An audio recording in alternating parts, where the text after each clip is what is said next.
जीवन के हर पड़ाव पर कुछ नया सीखते रहना बेहद ज़रूरी होता है, क्योंकि इन्हीं छोटे छोटे परिवर्तनों से हम एक बेहतर इंसान बनते हैं। नमस्कार, मैं निधि घर परिवार के आज के बेहद खास अंक में हमारे सभी दर्शकों का स्वागत और अभिनंदन करती हूं, जहां जीवन के इन्हीं परिवर्तनों से ही जुड़ा आज एक बेहद खास विषय भी है जो आपके घर परिवार के बच्चों से जुड़ा हुआ है। तो आइए जानते हैं हमारा आज का विषय।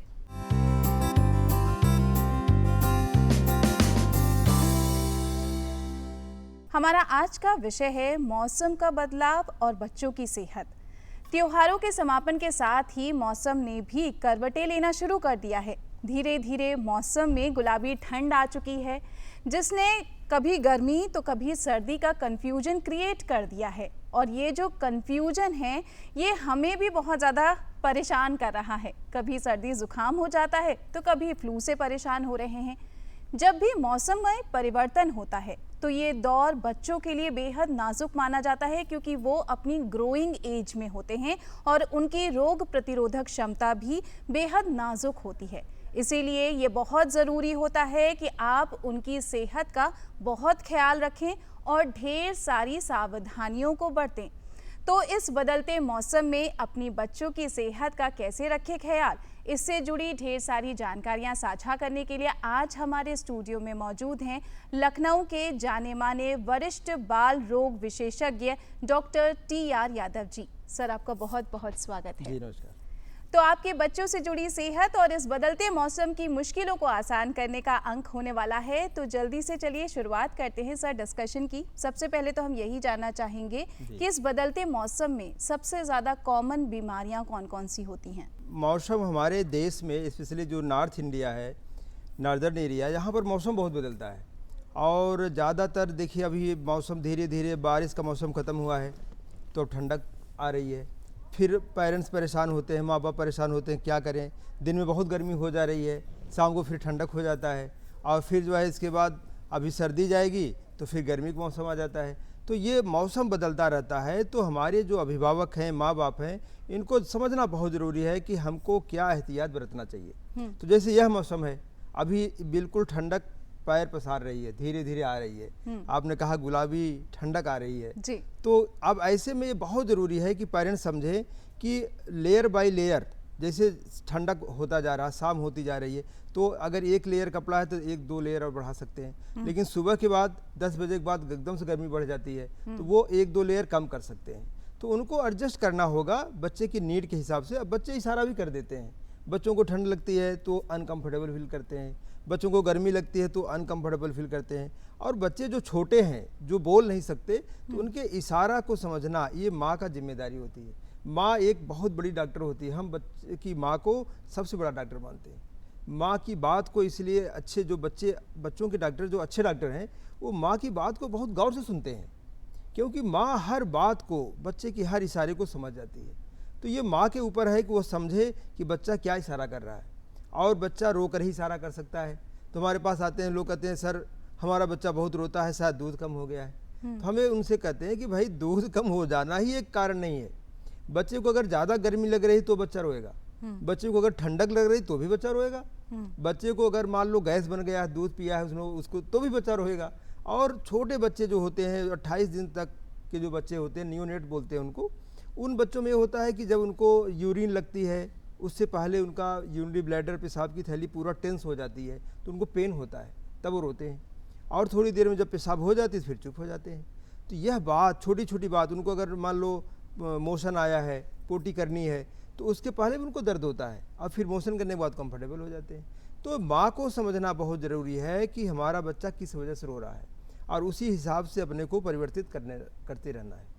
ट्रांजिशन पीरियड के दौरान, यानी जब एक सीज़न दूसरे सीज़न में बदल रहा होता है, तो उस दौरान बहुत सारी मुश्किलें हो जाती हैं बच्चों को भी और बड़ों को भी। और जब बीमारियों की बात आए तो इस मौसम में बहुत ज़्यादा बीमारियां पैर पसारने लगती हैं। सर, बच्चों की खासकर बात की जाए तो ये जो ट्रांजिशन पीरियड है, हम गर्मी से सर्दी की तरफ जा रहे हैं, ना पूरी तरह गर्मी है ना पूरी तरह सर्दी है।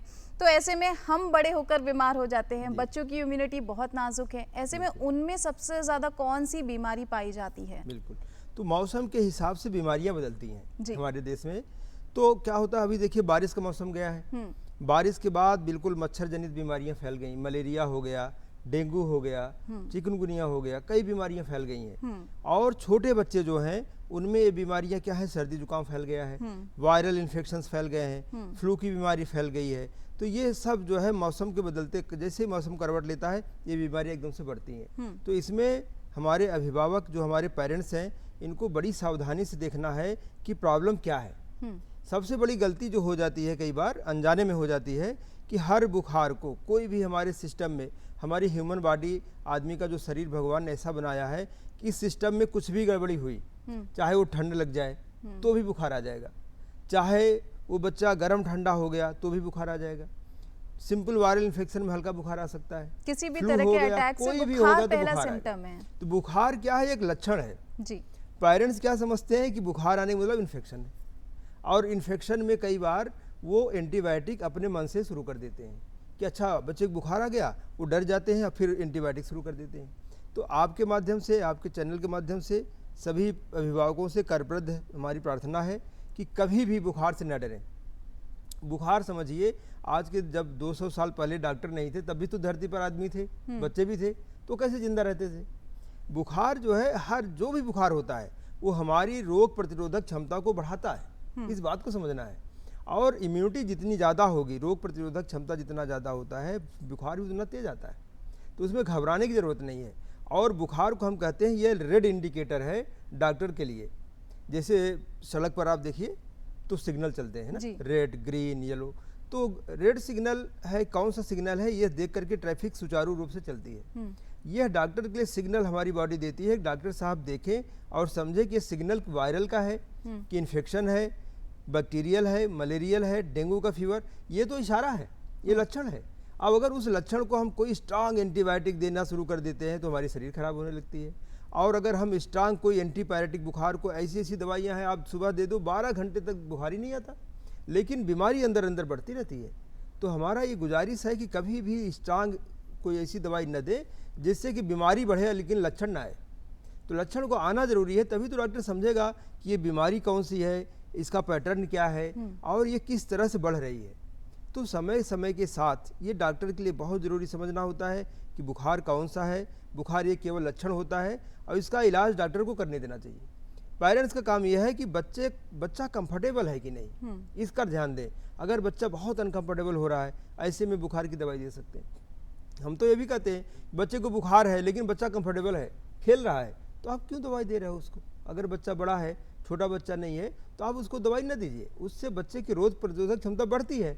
लेकिन समाज में इतनी भ्रांति है बुखार को लेकर के, लोग डरते हैं। मैंने देखा है कि बिल्कुल आ जाएंगे, सर बुखार है, कितना बुखार है नापा ही नहीं है। अब वो 104 भी हो सकता है, 100 भी हो सकता है। तो सबसे ज़रूरी काम यह है कि जब भी बच्चे को बुखार आए, बुखार को नापें, कितने समय आया, कितना बुखार आया लिखें और अपने डॉक्टर को दिखाएं। तो डॉक्टर का काम बहुत आसान हो जाता है, उसी पैटर्न से समझ जाता है कि वायरल इन्फेक्शन है, मलेरिया का है, डेंगू का है या कोई और गंभीर बीमारी है। बच्चों के अलग अलग तरह के बुखार के बारे में बहुत डिटेल में आपको डॉक्टर जी ने बताया है, और एक बात ये भी बताई है कि हर बार बुखार आना ये गंभीर होने जैसी बात नहीं होती, लेकिन सचेत होने जैसी बात ज़रूर होती है। क्योंकि जब भी बॉडी में बुखार आ रहा है, बच्चों की बॉडी में आ रहा हो चाहे आपके, इसका मतलब होता है कि आपको किसी ना किसी तरह का इन्फेक्शन ज़रूर हुआ है। तो बात लगातार आज हम घर परिवार में इस बदलते मौसम के बारे में और आपके बच्चों की सेहत का क्या कनेक्शन है, कैसा असर होता है, क्या क्या सावधानियां आपको रखने की ज़रूरत है ताकि आप अपने बच्चों को बीमारियों से बचा सकें, इस पे ढेर सारी बातें कर रहे हैं। लेकिन बढ़ चलते हैं हम अपने प्रोग्राम के पहले सेगमेंट की तरफ, जिसका नाम है हम हैं कुछ खास, जहां आज बच्चों की बात कर रहे हैं। तो बच्चों में प्रतिभा बहुत होती है, कुछ लोगों में वो बचपन से ही नज़र आने लगती है, वो बेहतरीन कलाकार बन जाते हैं और धीरे धीरे अगर आप उनकी कला पर फोकस करने लगते हैं, उनको सपोर्ट करने लगते हैं और सही गाइडेंस देते हैं, तो वो बड़े होकर एक सुनहरा भविष्य बना सकते हैं।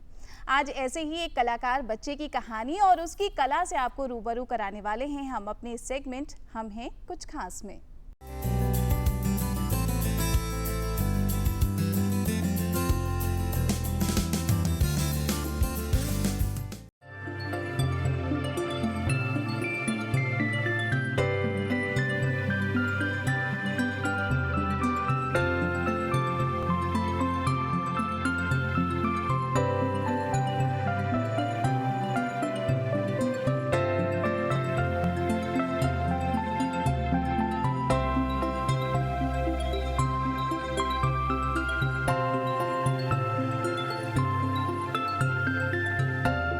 दर्शकों, किसी ने सच ही कहा है कि प्रतिभा और सच्ची लगन किसी सहारे और उम्र की मोहताज नहीं होती है। कमज़ोर से कमज़ोर व्यक्ति भी यदि ठान ले तो असंभव कार्य को भी संभव किया जा सकता है। हमें कुछ खास में हम आपको मिलवाने जा रहे हैं एक ऐसे नन्हे मेहमान से जिन्होंने कम उम्र में अपनी अलग पहचान बनाई है। जी हाँ, हम बात कर रहे हैं कक्षा 4 में पढ़ने वाले 10 वर्षीय अर्श आदिल की, जो कि स्केच आर्टिस्ट हैं। तो आइए इनसे मिलते हैं और जानते हैं इनकी प्रतिभा के बारे में। हेलो अर्श। हेलो। आपका हमारे शो में बहुत बहुत स्वागत है। Thank you. वैसे क्या कर रहे हैं अभी आप? मैं ये एक स्केच बना रहा हूँ। जी, जैसा कि मैं देख सकती हूँ बहुत ही सुंदर स्केचिंग आप कर रहे हैं इस समय भी, और बहुत सारी यहाँ देखने को मिल रही है। आपने काफ़ी स्केचिंग की है। आप बता सकते हो आपने इसकी शुरुआत कहाँ से की, कैसे आपके जहन में आया कि आपको स्केचिंग करनी है? मैं वीडियोस में देखता था लोगों को स्केच बनाते हुए, तो वहीं से मैं इंस्पायर होकर मैंने सोचा कि मैं भी एक बार बनाऊं और देखूं कि मैं भी ऐसे बना पाता हूं या नहीं। तो अर्श, आप बता सकते हो आपने पहली स्केचिंग कौन सी बनाई थी? मैंने एक पहली स्केचिंग बनाई थी एक लड़के की जो सनग्लासेस पहना हुआ था। अच्छा, तो जब आपने इसको बनाया और आपने फैमिली को दिखाया होगा नहीं, तो कैसा इम्प्रेशन था लोगों का, कैसा रिएक्शन आया था? उनका रिएक्शन अच्छा था और उन लोगों ने एक्सपेक्ट नहीं किया था कि मैं पहली बार में इतनी अच्छी बनाऊंगा। मैं अकेले बैठ के बना रहा था और मैंने अच्छे से शेडिंग की, अच्छे से आउटलाइनिंग की। उसके बाद में मैंने दिखाया तो रिएक्शन बहुत अच्छा आया था। तो आदिल, हमें बताएंगे कि आप किस किस तरह की स्केचिंग बना लेते हैं? मैं नॉर्मल कलर वाली स्केचिंग भी बना लेता हूँ और जो पेंसिल शेडिंग वाली है उसको भी बना लेता हूँ। अर्श, ये बताइए स्केचिंग करते समय किन खास चीज़ों का आप ध्यान देते हो? छोटी छोटी बातें हैं जो आपके जहन में रहती हो कि इसको फोकस करके बनाना है, वो कौन सी चीज़ें हैं? जैसे कि जब स्केच कंप्लीट हो जाता है शेडिंग वाला, तो जो आउटलाइन करते हैं वो परमानेंट ब्लैक मार्कर से करते हैं, तो उसमें गड़बड़ नहीं करनी होती है, क्योंकि अगर उसमें हो गए तो पूरी ड्राइंग ख़राब हो जाएगी। तो उसका बहुत ध्यान रखना होता है। और ब्लेंडिंग के टाइम में ड्राइंग के जो बॉर्डर है उससे बाहर वो पेंसिल की शेड ना जाए, ब्लेंडिंग के टाइम में इसका ध्यान रखें। तो बेटा, जैसे हम आमतौर पे देखते हैं कि बहुत से घर वाले होते हैं बच्चों को सपोर्ट नहीं करते हैं, कुछ लोग करते भी हैं, तो आपके पेरेंट्स आपको सपोर्ट करते हैं? इसका हमें कितना सपोर्ट करते हैं? जब भी मैं बनाता हूँ तो मुझे मेरे पेरेंट्स की तरफ से भी मोटिवेशन मिलता है अच्छे से। तो दर्शकों, यहाँ पे हम आपको बताना चाहेंगे, अगर आपके घर में भी कोई ऐसे बच्चे हैं जिनके अंदर कुछ अलग हुनर है तो आप उन्हें मोटिवेट ज़रूर करें, क्योंकि बच्चों को जब आप मोटिवेट करते हैं तो उनका हुनर और निखर के सामने आता है। तो बेटा, हम जानना चाहेंगे आपने क्या सोचा, आगे चलकर क्या बनना है, लक्ष्य क्या रखा है आपने? मेरा लक्ष्य है कि मैं आगे चलकर क्रिकेटर या IAS ऑफिसर बनूं। तो आपके दोस्तों के बीच जब आप जाते होगे तो आपको कैसा महसूस होता है? मुझे क्या बहुत कहते हैं आपके दोस्त? प्राउड फील होता है कि मैं अपने दोस्तों के बीच में अच्छी स्केचिंग बनाता हूँ और शूटिंग में भी मैं अच्छा हूँ, इसलिए मुझे प्राउड फील होता है मेरे दोस्तों के बीच में जब भी मैं जाता हूँ। तो बेटा, ये बताओ, आप इतनी अच्छी स्केचिंग करते हो तो स्कूल लेवल्स में कॉम्पिटिशन्स वगैरह होते हैं या एग्जीबिशंस लगती हैं, उसमें कभी पार्टिसिपेट किया है आपने? किया एग्जीबिशन में पार्टिसिपेट और मेरी ड्राइंग भी लगी है वहाँ पर। अच्छा, तो कैसा एक्सपीरियंस रहा आपका? एक्सपीरियंस बहुत अच्छा रहा कि टीचर्स का, प्रिंसिपल्स का, स्टूडेंट्स का रिस्पांस वहाँ वो बहुत अच्छा है मेरी ड्राइंग्स देख के। बेटा, जैसा कि आप अभी स्टूडेंट हो, स्कूल जाते हो और दोस्तों के साथ भी समय बिताना पड़ता है, होमवर्क भी करना पड़ता है, साथ में आपके कुछ शौक भी हैं स्केचिंग के अलावा, क्रिकेट भी आप खेलना पसंद करते हो, तो कैसे मैनेज करते हो इन सब चीज़ों को? मैं ऐसे मैनेज करता हूँ कि स्कूल से आके सबसे पहले खाना वगैरह खा के, अगर होमवर्क ज़्यादा मिला है तो होमवर्क पहले कर लेते हैं, अगर नहीं मिला है तो रेस्ट करने के बाद ड्राइंग बनाता हूँ और उसके बाद अपना होमवर्क कर लेता हूँ। और उसके बाद अगर 1-2 घंटे का टाइम बचता है तो मैं बाहर जाके क्रिकेट खेल लेता हूँ और उसके बाद अपनी जो सेल्फ स्टडी है वो करता हूँ और दोबारा ड्राइंग बनाने लग जाता हूँ। तो अर्श बेटा, इस समय बहुत से ऐसे बच्चे हैं जो आपको ऑन कैमरा देख रहे हैं, हमारे टीवी के माध्यम से, शो के माध्यम से आपको देख रहे हैं, तो आप उनको कोई मैसेज देना चाहेंगे? मैं ये लेसन देना चाहूँगा कि अगर आपको अपना पैशन साथ में रखना है तो उसके लिए टाइम मैनेजमेंट अच्छे से आना चाहिए और फैमिली का सपोर्ट भी होना चाहिए। तो आज आप हमारे प्रोग्राम से जुड़े, आपने अपने बारे में, अपनी हुनर के बारे में हमारे दर्शकों को इतनी अच्छी जानकारी दी, इसके लिए आपका बहुत बहुत थैंक यू। वेलकम। दर्शकों, स्केचिंग एक शानदार कौशल है, एक हुनर है जिसमें आप अपने विचार, अपनी डिज़ाइंस, अपनी अवधारणाओं को विजुलाइज करने का एक अनूठा ज़रिया देता है। तो ये थे हमारे आज के नन्हे मेहमान, जिन्होंने इतनी कम उम्र में अपनी अलग पहचान बनाई, साथ ही साथ अपने माता पिता का नाम भी रोशन किया है। तो आज के इस कार्यक्रम के अंक में इतना ही।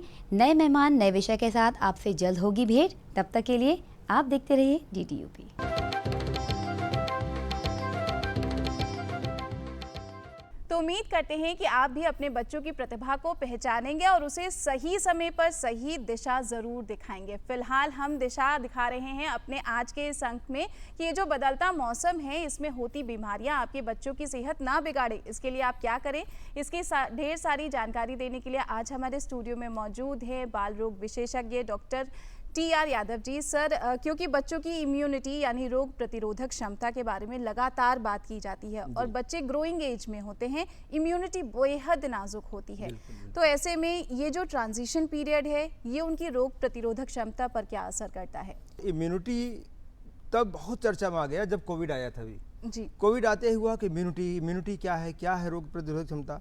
तो मैं आपको बताऊं कि ईश्वर ने ऐसा प्राकृतिक सिस्टम बनाया है कि अगर हम प्रकृति के साथ छेड़छाड़ न करें, प्रकृति की बात को माने और आत्मसमर्पण के भाव से चलें, तो हमारी इम्यूनिटी ऐसी बढ़िया रहेगी। तो पहला क्या है, प्रॉब्लम शुरुआत होती है बच्चा जैसे ही पैदा होता है, माँ दूध नहीं पिला पाती है कई कारणों की वजह से, और कई बार ऐसा बोला जाता है कि बच्चा रोया और दूध नहीं पकड़ रहा तो उसका दूध ही माँ का बंद कर दिया। माँ का दूध ये सबसे बड़ा इम्यूनिटी बूस्टर है। और मैं कह रहा हूँ, विज्ञान चाहे जितना आगे चला जाए, माँ के दूध का अल्टरनेट कभी बना नहीं सकता हो। विज्ञान इतना आगे चला गया है, लेकिन खून अभी भी बना नहीं पा रहा। ऐसे ही दूध नहीं बना पाएगा।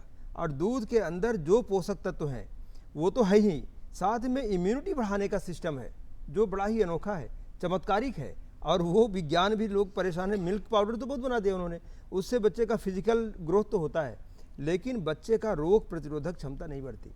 तो आपके माध्यम से मैं बताना चाहूँगा कि छोटे बच्चों में 6 महीने तक केवल माँ का दूध पिलाएं, इम्यूनिटी ज़बरदस्त बच्चे की रहेगी। 6 महीने के बाद आप तुरंत बच्चे को ताज़ा फलों का जूस, सब्जी का जूस दीजिए और लिक्विड ज़्यादा दीजिए, तरल पदार्थ ज़्यादा दीजिए और पोषक तत्व ऐसा दीजिए कि उसमें कार्बोहाइड्रेट हो, फैट हो, प्रोटीन हो, साथ में मिनरल्स और विटामिन्स बहुत ज़रूरी है जो हमारी इम्यूनिटी को बढ़ाते हैं। तो मिनरल्स विटामिन्स आपको खोजने नहीं जाना है मार्केट में और कोई विटामिन खरीद के नहीं लाना है। हमारी सब्जियां भरी पड़ी हैं मिनरल से, हमारे फल सभी विटामिन से भरे पड़े हैं। हमको केवल थोड़ा मेहनत करना पड़ेगा। आपको बताऊं, आजकल पेरेंट्स क्या हुआ, उनको बोलो कि फलों का जूस पिलाना है तो मार्केट से खरीद लाते हैं फल का जूस। उनसे बोलो सब्जी का जूस पिलाना है तो मार्केट से पाउडर लाएंगे, पानी में घोल के बच्चे पिलाने लगते हैं। तो ये जो आलस है, और मार्केट के लोग इसका फ़ायदा भी उठाते हैं कि अच्छा पेरेंट्स बिजी हैं, हम उनको रेडीमेड बना के दे देते हैं। वह चीज़ आपको कहीं नहीं मिलने वाला है जो प्रकृति ने हमको दिया है प्राकृतिक ढंग से, जो हमारे फलों में है, सब्जियों में है। अगर इनका हम सेवन करें और अपने बच्चों का कराएं तो इम्यूनिटी में कमी आएगी ही नहीं। रेडी टू ईट जितने भी मटेरियल्स होते हैं वो शायद आपका समय बचा सकते हैं, लेकिन आपकी बच्चों के लिए वो सेहत को नुकसान ज़रूर पहुंचा सकते हैं। इसीलिए जब तक बहुत आवश्यकता ना हो या फिर किसी एक्सपर्ट डॉक्टर के थ्रू रिकमेंड ना किया गया हो, किसी भी रेडी टू ईट फूड का इस्तेमाल करने से बचें, क्योंकि ये आपकी बच्चों की सेहत पर नुकसान पहुंचाता है। सर, ये जो ट्रांजिशन पीरियड है, ये वायरल इन्फेक्शन के लिए सबसे कॉमन पीरियड होता है। बड़ों बच्चों सब में वायरल इन्फेक्शन होता है। और वर्तमान समय की बात करें तो डेंगू इन्फेक्शन बहुत ज़्यादा फैला हुआ है।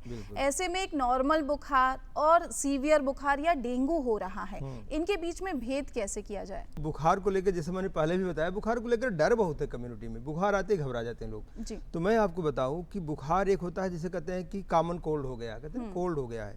सिंपल वायरल इन्फेक्शन है जिसमें बच्चे का गला थोड़ा खराब हो सकता है, खांसी हल्की आ सकती है, हल्का बुखार हो सकता है। वो सिंपल वायरल इन्फेक्शन है, वहाँ पर आपको सिम्टोमेटिक ट्रीटमेंट ही देना है, कोई एंटीबायोटिक की ज़रूरत नहीं है कॉमन कोल्ड में। दूसरा कैटेगरी होता है फ्लू का, जिसे इन्फ्लुएंजा वायरस से होता है। तो फ्लू का पहचान ये है कि इसमें तेज बुखार आता है। तेज बुखार 103, 104 तक आएगा, सडन पहले दिन बहुत तेज बुखार आ जाएगा और बच्चा बड़ा अनकंफर्टेबल हो जाता है, उसकी भूख बड़ी कम हो जाती है और साथ में गला भी खराब रहेगा, रनिंग नोज भी रहेगा। तो कॉमन कोल्ड के साथ साथ अगर हाई ग्रेड फीवर है, सीधा सीधा समझिए, तो ये इन्फ्लुएंजा है। ये इन्फ्लुएंजा है, इसको फ्लू कहते हैं, फ्लू फीवर। तो यहाँ भी कोई एंटीबायोटिक की ज़रूरत नहीं है, क्योंकि इन्फ्लुएंजा वायरस है। और एंटीबायोटिक मतलब होता है कि बैक्टीरिया के खिलाफ कोई चीज़ आप दे रहे हैं। अगर इन्फेक्शन वायरस से हो रहा है तो आप एंटीबायोटिक क्यों दे रहे हैं, है नहीं? सीधी सी बात है कि वहाँ पर केवल हमें बच्चे का देखभाल करना है, बुखार का मैनेजमेंट करना है, बच्चे का तरल पदार्थ देकर के हाइड्रेशन मेंटेन करना है, पानी की कमी ना होने पाए। बच्चे की भूख कम हो जाती है तो आप थोड़ा थोड़ा तरल पदार्थ देते रहें। यूरिन कितना बच्चा कर रहा है उस पर ध्यान रखें। और एक समय के बाद 3-4 डेज तेज़ बुखार होता है, इसके बाद ग्रेजुअली अपने आप ही धीरे धीरे कम पड़ जाता है। इसलिए हमने कहा बुखार को नाप के लिखें। अगर आप नहीं लिखोगे कैसे डिफरेंस करोगे कि 100 बुखार आ रहा है, 104 आ रहा है? लेकिन अगर पेरेंट्स नाप के लिखते हैं तो वही पकड़ लेते हैं कि अच्छा अभी कल तो 103 था, आज 102 हो गया।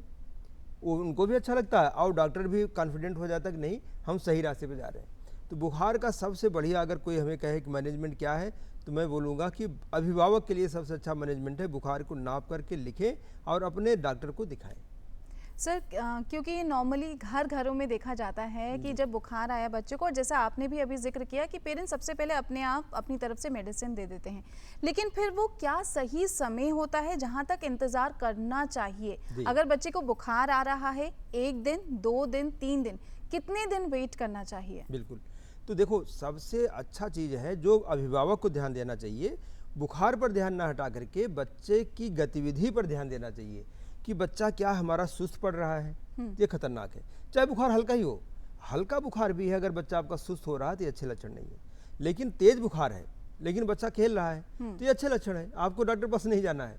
तो डॉक्टर के पास लोग अक्सर हाई ग्रेड फीवर को लेकर के जाते हैं। मैं आपको बताऊं, पहले दिन हाई ग्रेड फीवर ज़्यादातर केसेस में वायरल इन्फेक्शन होता है, और उसमें डॉक्टर को भी समझना चाहिए कि अगर बच्चा खेल कूद रहा है, उसकी एपेटाइट अच्छी है, खाना पीना अच्छा खा रहा है, तो उसको केवल वॉश करने की ज़रूरत होती है। लेकिन हल्का बुखार भी है, उसको पता चला 100 ही बुखार आ रहा है, लेकिन बच्चे को बुखार है भी नहीं, इसके बावजूद बच्चा सुस्त हो रहा है, बच्चा खाना ही छोड़ दिया, बच्चा इसे पड़ा हुआ है निढाल, ऐसी अवस्था में तुरंत डॉक्टर से मिलना चाहिए।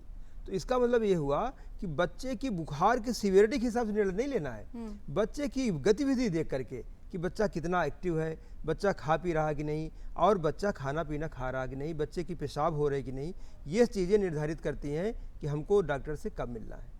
आपका ये बच्चे का जो डेली रूटीन है, उसकी जो फिजिकल एक्टिविटीज़ हैं, उन पर ध्यान देना बेहद ज़रूरी होता है। जैसे अभी डॉक्टर जी ने आपको बताया कि जो अगर वो बहुत ज़्यादा खेल कूदता हमेशा है लेकिन अब सुस्त होने लगा है, उसकी बॉडी में कोई सिम्टम नज़र नहीं आ रहे, तो ये ज़रूरी नहीं कि वो अंदर से बीमार ना हो सकता है कोई अंदरूनी बीमारी पनप रही हो, तो बेहतर है कि आप डॉक्टर से कंसल्ट कर लें। बुखार के अलावा सर इस ट्रांजिशन पीरियड में और कौन कौन सी बीमारियाँ, अगर स्वास्थ्य संबंधी बीमारियों की बात की जाए तो इस दौरान क्या बच्चों में स्वास्थ्य संबंधी बीमारियां देखने को मिलती हैं? बिल्कुल, इस समय देखिए क्या है, ट्रांजिशन पीरियड है, बच्चों को सबसे ज़्यादा तो ठंडी लग जा रहा है।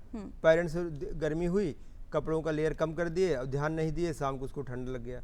कई बार लोग एसी चला दे रहे हैं अभी भी गर्मी की वजह से, तो बच्चों को नुकसान कर दे रहा है।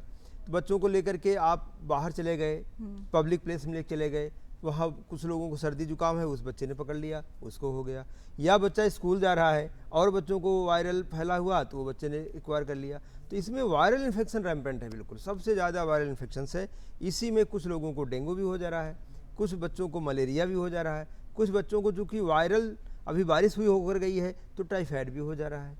तो हमने बताया कि बुखार केवल लक्षण होता है, बुखार बीमारी नहीं होती है, बुखार लक्षण है।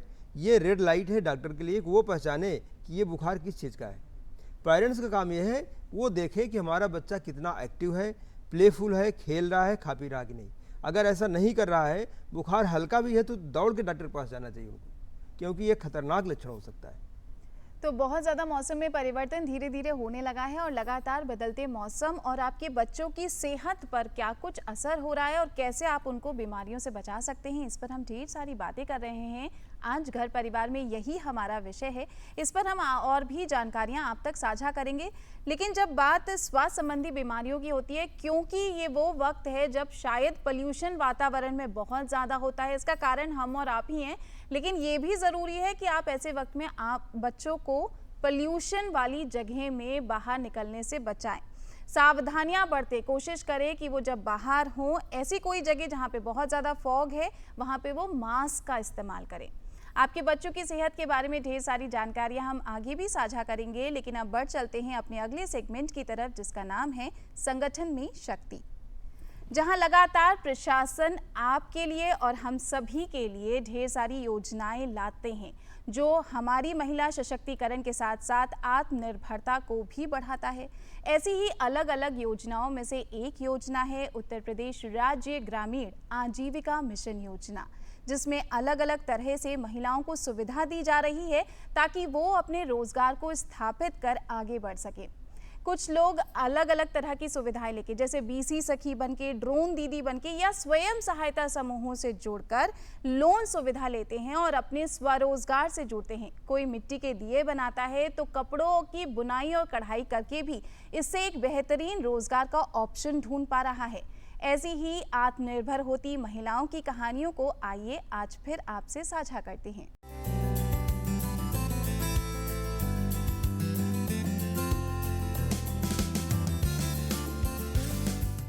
महिलाओं के आत्मविश्वास और आर्थिक आत्मनिर्भरता के स्वप्न को प्रत्यक्ष रूप से लगातार आकार दे रही हैं प्रशासन द्वारा संचालित विभिन्न योजनाएं। महिला सशक्तिकरण का ये प्रयास केंद्र और राज्य दोनों ही स्तरों पर निरंतर नए नए आयाम स्थापित कर रहा है। इन्हीं लाभकारी योजनाओं में उत्तर प्रदेश राज्य ग्रामीण आजीविका मिशन योजना भी मुख्य रूप से शामिल है, जिसका मुख्य उद्देश्य ग्रामीण और शहरी क्षेत्रों की तमाम जरूरतमंद महिलाओं को स्वयं सहायता समूहों से जोड़कर उन्हें स्वरोजगार के लिए प्रेरित करना है। प्रदेश के अलग अलग गांवों और कस्बों की महिलाएं न सिर्फ अपने ग्राम के स्वयं सहायता समूह से जुड़कर प्रशिक्षण प्राप्त कर रही हैं, बल्कि अपनी कला को तराश कर स्वयं के लिए रोजगार का भी सफल साधन साधने में कामयाब हो रही हैं। नारी सशक्तिकरण की ऐसी ही कुछ और नई प्रेरक कहानियों की खोज में आज हमारी टीम आ पहुंची है सीतापुर के गोडा गांव में, जहां की महिलाओं ने जब घर के रोजमर्रा के कामों से खुद के लिए वक्त निकालने की ठानी, तो ग्राम में मौजूद स्वयं सहायता समूह ने उनके इस जज्बे में ईंधन का काम किया और राह खोली उनके रोजगार की। नतीजा यहाँ एक नहीं बल्कि कई आत्मनिर्भर महिलाओं ने इस योजना से अपने बदलते और आर्थिक रूप से मजबूत होते जीवन की कहानी हमसे साझा की। मैं ग्राम पंचायत पुरैनी से आजीविका सखी के पद पर काम करती हूँ। पशु का टीकाकरण करवाना, बकरियों को डिवार्मिंग करवाना, किसानों को जागरूक करना, औषधि खेती करना, प्राकृतिक खेती में सभी लाभ उठाएं, वर्मी कंपोस्ट खाद का लाभ उठाएं, यानी उसका रासायनिक खाद न डालकर उसमें खेत में मिट्टी की जांच करवाएं, मिट्टी में जो कमी है वो जैविक खाद से अपना मतलब लाभ उठाएं, जैविक खाद का यूज करें और रासायनिक खाद डाल कर खेती की कमजोरी बहुत मिलती है। जैसे पुराने कपड़ों को नए रूप नए आकार में ढालती इस महिला के लिए ये खूबसूरत डलियों का स्वरोजगार आज उनके परिवार की आर्थिक मजबूती का कारण है। जो पीस आते हैं, एक काटते हैं, डलिया भी बीनते हैं, जो काम मिलता है वो काम करते हैं। बैठक भी होती, बैठक में भी आते हैं। जितना समय मिलता है उतने, जितनी मीटिंग होती है समय में उतने बैठक भी करते हैं। तो कहाँ से आते हैं, कितनी दूर से आते हैं? गांव से आते हैं। हाँ, यहीं पर रहते हैं जी। अच्छा, तो लगभग कितना समय हो गया इस काम से जुड़े हुए आपको? अब इसमें तो जितना टाइम निकालो उतना भी जल्दी बन जाएगा और जितने पैसे वाले लो उतना भी पैसा मिलेगा, जितना काम करोगे उतना पैसा मिलेगा। तो मतलब आपकी घर की आर्थिक स्थिति में इससे सुधार हुआ? हाँ बिल्कुल, अब काम करते रहेंगे बराबर तो सुधार होता रहेगा, आते रहेंगे। जो करेंगे नहीं तो क्या मिलेगा, जो करेंगे तो सुधार होगा। यहाँ पे जो है ये डलिया, कड़वा, अंधेली ये सब जो है काम करते हैं। तो परिवार का पूरा सहयोग मिल रहा है आपको? जी मिल रहा है। गांव की मिट्टी की महक के साथ गोबर की शुद्धता से बने ये इको फ्रेंडली दिए योजना से रोजगार और आत्मनिर्भर होते लाभार्थियों की ऐसी ही नई नई कहानियों के साथ हम फिर करेंगे आपसे जल्द मुलाकात।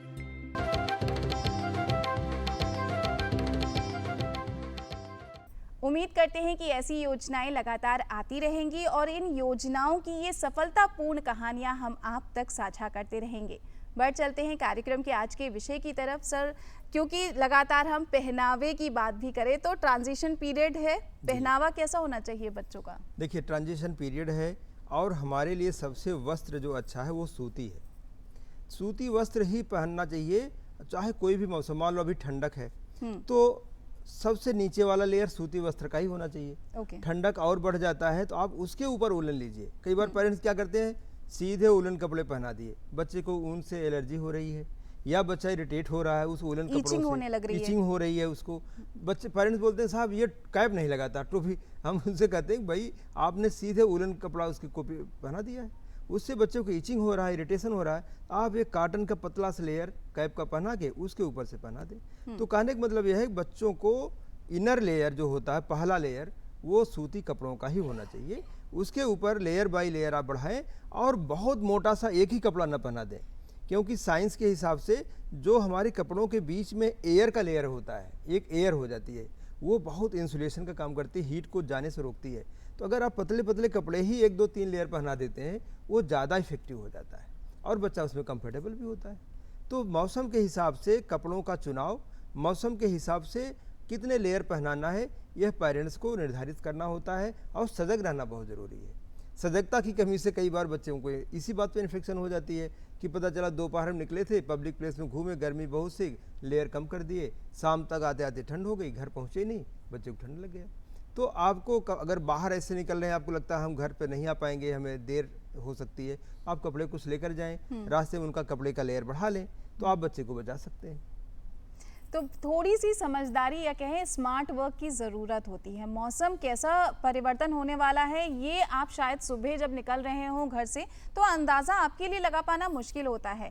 जैसा सर ने आपको बताया कि अगर आपकी सुविधा अनुसार मौसम सुबह गर्म है तो आप बच्चे को कम कपड़े पहना के निकलिए, लेकिन एक एक्स्ट्रा कपड़ा उसके लिए लेके निकलिए, ताकि अगर मौसम परिवर्तन शाम ढलते ढलते हो रहा है तो आप उसे वो पहना सकें। और ऐसा भी मत करिए कि बहुत सारे कपड़े बच्चे को एक साथ इस मौसम में पहना दे, क्योंकि ये भी उसे तकलीफ दे सकता है, खुजली कर सकता है। तो थोड़ा सा स्मार्टली बच्चों को कपड़े पहनाने का ये वक्त होता है। सर, नवजात शिशुओं की आपने बात की, अब ये वो एज होती है जहाँ पे वो ना बच्चा आपको कुछ हलचल करके बता सकता है कि उसे परेशानी हो रही है, ना बहुत जल्दी उसमें सिम्टम समझ में आ पाते हैं। तो बच्चों, नवजात शिशुओं के लिए इस मौसम में क्या कुछ सावधानियाँ रखनी चाहिए? नवजात शिशु हमारे लिए सबसे बड़े चैलेंज है और सबसे पहला स्टेक होल्डर इसमें हमारे पेरेंट्स ही हैं। तो पेरेंट्स को यह जानना बहुत ज़रूरी है कि क्या खराब लक्षण होते हैं। बच्चा हॉस्पिटल से आया, आजकल ज़्यादातर डिलीवरी अस्पतालों में हो रही हैं, बच्चा जब वहाँ से आ रहा है तो पेरेंट्स को बहुत भली भांति ये जानना चाहिए कि डेंजर क्या है, खतरा क्या है। तो मैं आपको बताऊं, अगर बच्चा दूध पीना कम कर देता है तो खतरनाक लक्षण है। अगर बच्चे का पेट फूल गया बहुत ज़्यादा और जितनी बार दूध पी रहा उतनी बार वोमिट कर दे रहा तो ये खतरनाक लक्षण है। बच्चा बिल्कुल पीला हो रहा है तो मतलब पीलिया हो गया उसको, या बच्चा सफ़ेद या नीला हो रहा है, ये भी खतरनाक लक्षण है। बच्चों का पाम और सोल ये छू करके ऐसे देखना चाहिए, अगर छूने से वार्म लग रहा है तो इसका मतलब बच्चा हमारा कंफर्टेबल है। अगर ये कलर पिंक है तो बच्चा हमारा अच्छा है, कहीं जाने की आवश्यकता नहीं है। और अक्सर लोग क्या करते हैं, रोने को लेकर के परेशान होते हैं। तो हम ये कहते हैं रोना वो खतरनाक है जहाँ पर बच्चा चुप ही नहीं हो रहा है, किसी हालत में नहीं चुप हो रहा। आपने दूध पिला लिया, आपने सारा कुछ जो करना था कर लिए, लेकिन बच्चा रोए जा रहा और दूध भी नहीं पी रहा है, ऐसी अवस्था भी खतरनाक लक्षणों में आता है। कई बार बच्चों के सर पे यहाँ एक टिपुआ बोलते हैं, इंटीरियर फॉन्टेनेल, वो स्वेलिंग आ जाती है, वो ब्रेन का इन्फेक्शन का लक्षण होता है। तो वहाँ पर हाथ रख करके देखें, अगर वो उभार हो रहा है तो आप समझें कि कुछ खतरा है और तुरंत बच्चे के पास चलना चाहिए। कई बार हम लोग सोचते हैं बुखार खतरनाक है, लेकिन छोटे बच्चे जो 28 दिन के अंदर के बच्चे जिन्हें नियोनेट कहते हैं, वो बच्चे, उनमें बुखार नहीं होता, वो ठंडे पड़ जाते हैं। माँ बहुत कपड़े पहना रही तब भी बच्चा ठंडा हो रहा है, और कपड़े पहना दी तब भी हाथ पैर ठंडे हो रहे हैं। तो बच्चा अगर ठंडा हो रहा है तो इसका मतलब इन्फेक्शन का लक्षण है और उसमें भी तुरंत डॉक्टर के पास पहुँचना चाहिए। तो जब भी बच्चा छुट्टी हो अस्पताल से तो माँ बाप को बहुत क्लियर गाइडेंस होना चाहिए कि क्या क्या खराब लक्षण है, ऐसा कुछ हो तो तुरंत हम डॉक्टर के पास पहुँचें। और अगर बच्चा समय से डॉक्टर के पास पहुँचता है तो उसके बचने की संभावना बहुत बढ़ जाती है। तो अगर बच्चे को बहुत ज़्यादा बुखार आ रहा है तो ये भी आपके सचेत होने का एक पॉइंट हो सकता है। और अगर आपका न्यूली बॉर्न बेबी है और उसका शरीर ठंडा होने लग रहा है या अंतराल पे भी ठंडा होता है, तब भी आपको डॉक्टर से कंसल्ट करने की ज़रूरत है। सर, डाइट की बात की जाए तो इस मौसम में बच्चों को ठंडा पीना भी बहुत ज़्यादा पसंद आता है, लेकिन नुकसान भी बहुत सारा देता है।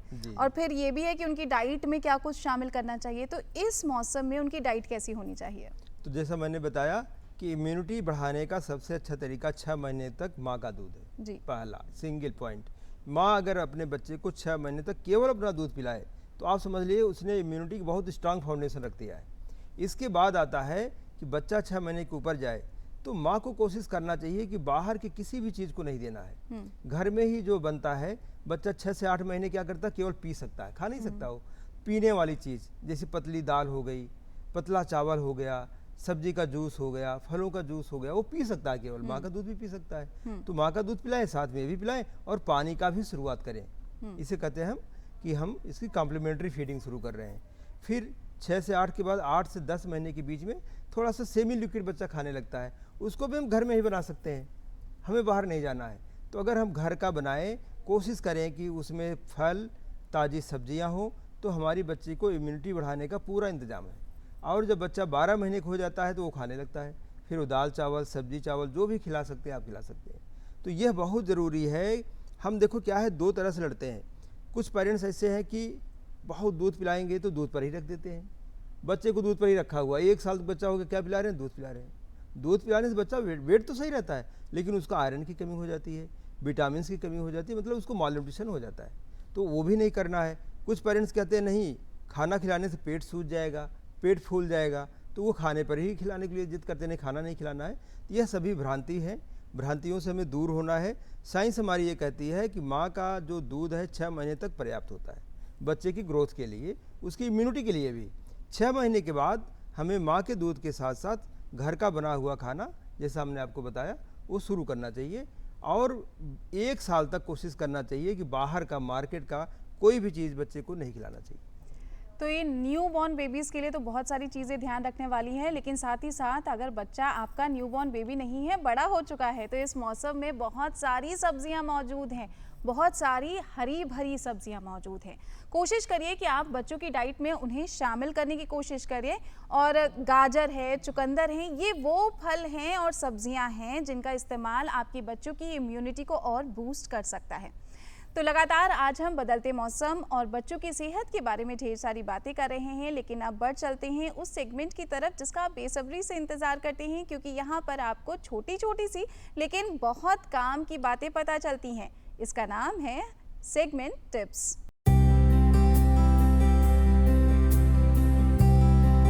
तो आज लगातार हम बदलते मौसम के बारे में बात कर रहे हैं और आपके बच्चों की सेहत के बारे में बात कर रहे हैं। बहुत सारी सावधानियां बरतने की ज़रूरत है। तो जो हमारी न्यूली मॉम्स हैं, जी हाँ, फीडिंग मॉम्स हैं, उनको क्या कुछ बातें इस ट्रांजिशन पीरियड में ध्यान रखने योग्य हैं, आइए जानते हैं। तो मैं माँ के लिए टिप्स देना चाहूँगा। पहला कि वो अपना ही दूध पिलाए, बाहर के डिब्बा का दूध, बाहर का गाय भैंस का दूध नहीं पिलाना। दूसरा, बच्चे की टेम्परेचर मेंटेनेंस बहुत ज़रूरी है। बच्चे अगर ठंडा लग गया तो उसको तमाम बीमारियां पकड़ लेंगी, उसके ब्लड का ग्लूकोज कम हो जाएगा। तो कपड़े, उचित कपड़े पहनाएं। तीसरा है कि बच्चे को साफ़ सफाई का ध्यान रखें कि वहाँ पर जहाँ बच्चा है ज़्यादा लोग उसको टच न करें, बच्चे को मुंह से लगा रहे हैं, कोई लोग नए बच्चों को जाके हाथ में पैसे रख दें, उससे बचाएं। वातावरण साफ रखें। जब भी बच्चे को टच करें अपना हाथ धो लें। अगर किसी को देना अपरिहार्य है, देना ही पड़ेगा, तो उसको बोले कि अपना हाथ धो लें। इसका करें ध्यान, तो हमारे बच्चे बच सकते हैं। तो बहुत छोटी छोटी सी बातें हैं। जब अगर आप न्यूली मॉम हैं तो जितना आप बच्चों की सेहत पे ध्यान रख रही हैं, उतना ही ज़रूरी है कि आप अपनी सेहत पे भी ध्यान रखें और वही अच्छी हेल्दी डाइट भी फॉलो करें।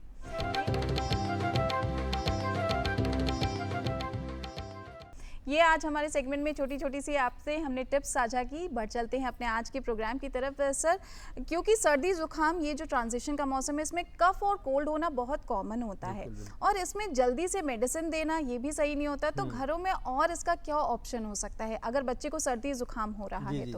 तो मैं आपको बताऊं कि सामान्य सर्दी जुकाम अगर है तो सबसे पहला काम जो इग्नोर्ड होता है वो होता है हमारा, आपका, बड़ों का भी, हाइड्रेशन मेंटेन करना। फ्लूइड इनटेक बहुत अच्छा रखना चाहिए। उससे क्या होता है कि जो हमारे सांस के नस में जो भी म्यूकस बन रहा है, जो कफ बन रहा है, वो पतला हो जाता है, वो ब्लॉक नहीं करता। तो उससे बच्चे को सांस लेने में बड़ी आसानी होती है। दूसरा, कमरे का जो वातावरण है ड्राई ना होने पाए। अभी ठंडक आ रही है, लोग क्या करेंगे, वो ब्लोअर चला देते हैं। ब्लोअर क्या करता है, पूरे रूम को ड्राई कर देता है। और ड्राई एयर में ह्यूमिडिटी होती नहीं, आर्द्रता होती नहीं, सूखा सूखा हवा जब अंदर जाता है और उसके सांस पतली पतली, तो उसकी नसें होती हैं सांस की, उसमें म्यूकस बना हुआ है। अब वो ड्राई एयर जाकर उसको ड्राई कर देती है बिल्कुल। और वो सूख गया, चिपक गया वहीं जा करके, बच्चे की खांसी जो एक हफ्ते में सही होनी तो एक हफ्ते नहीं, वो एक महीने में जाती है। तो इसलिए एयर बहुत ह्यूमिडिफाइड रखना है। दूसरा चीज़ है घर का पानी पिलाएं, और जैसे अदरक है, तुलसी है, शहद है, इसका पेस्ट करें, चटाएं बच्चे को, गले को आराम मिलता है। बाकी छोटे बच्चों में कोई भी ज़्यादा दवाइयों का रोल नहीं है, वह केवल कई बार पेरेंट्स को सेटिस्फाई करने के लिए दिया जाता है। उसका कोई साइंटिफिक एविडेंस नहीं है कि इस कफ सिरप से आराम मिल जाएगा। तो कफ सिरप भी अपने मन से कभी न दें। घर का जो उपचार है, तुलसी है, अदरक है, शहद है, इसका पेस्ट बना के दीजिए बच्चे को, पानी खूब पिलाइए और समय का इंतजार करिए, अपने आप धीरे धीरे बच्चे इंप्रूव कर जाते हैं। हाँ, अगर ऐसी अवस्था लग रही है कि खांसी जुकाम के साथ बुखार भी आने लगा, बच्चा फीड करना कम कर दिया, उसकी खांसी बढ़ गई, तब जरूर डॉक्टर के पास पहुंचना चाहिए। तो बहुत छोटी छोटी सी चीज़ें हैं, पहले आप घरेलू उपाय कर सकते हैं, लेकिन बहुत लंबा इंतज़ार भी नहीं करना है। अगर बच्चे को सिर्फ सर्दी ज़ुकाम है तो आप उसे नॉर्मल, ये जो सर ने आपसे साझा किए उपाय, उनसे ठीक करने की कोशिश कर सकते हैं। लेकिन अगर 2 से 3 दिन के बाद भी बच्चे में सिम्टम दिख रहे हैं तो सेफ साइड डॉक्टर से कंसल्ट कर लेना चाहिए। बच्चों की सेहत इस बदलते मौसम में आप कैसे उनका ध्यान रख सकते हैं, आज इस पर हमने ढेर सारी बातें की हैं। सर, क्योंकि अब प्रोग्राम के अंत की तरफ हम बढ़ चले हैं, तो चलते चलते आप हमारे तमाम अभिभावकों को क्या कुछ संदेश देना चाहेंगे? जी देखिए, मैं यही संदेश देना चाहूँगा कि पेरेंट्स अपने को मालिक न समझे। पहली बात तो पेरेंट्स का काम है care taker. Care taker means जैसे बगीचे की माली होते हैं, तो वो क्या करते हैं कि बगीचे में कितना पानी चाहिए पौधों को, कौन पौधा छाया वाला है उसको छाया में कर देता है, कौन धूप वाला है उसको धूप में कर देता है, किस पौधे को कितनी खाद चाहिए, कितना पानी चाहिए। कुछ पौधे ऐसे हैं उनको महीने में एक बार पानी दे उनका काम चल जाता है, कुछ पौधे उनको 2 बार पानी देना पड़ता है। इसका मतलब आप एक माली की तरह बच्चे को पालिए, पोसिए, उसकी आवश्यकता को समझिए। उसकी फिजिकल नीड भी है, उसकी मानसिक नीड भी होती है। उन दोनों चीज़ों को अगर आप समझ कर करते हैं काम, तो बच्चा आपका शारीरिक और मानसिक दोनों तरफ से स्वस्थ बच्चा होगा और एक जिम्मेदार घर का नागरिक और देश का भी नागरिक बनेगा। सर, आज इस विषय पर इतनी सारी जानकारियां हमसे साझा करने के लिए, यहाँ मौजूद रहने के लिए आपका बहुत बहुत धन्यवाद। बहुत धन्यवाद, थैंक यू। तो इस बदलते मौसम में बहुत सारी बीमारियां ज़रूर पैर पसार रही हैं, लेकिन अगर आप थोड़ी सजगता से काम लेंगे तो न सिर्फ आप अपने बच्चों को बल्कि आप खुद को भी सेफ रख सकते हैं। ये गुलाबी ठंड आप सभी के लिए सेहतमंद रहे, इसी उम्मीद और इसी कामना के साथ घर परिवार के आज के इस अंक को हम यहीं विराम देते हैं। एक नए विषय के साथ हम फिर करेंगे आपसे जल्द मुलाकात। नमस्कार।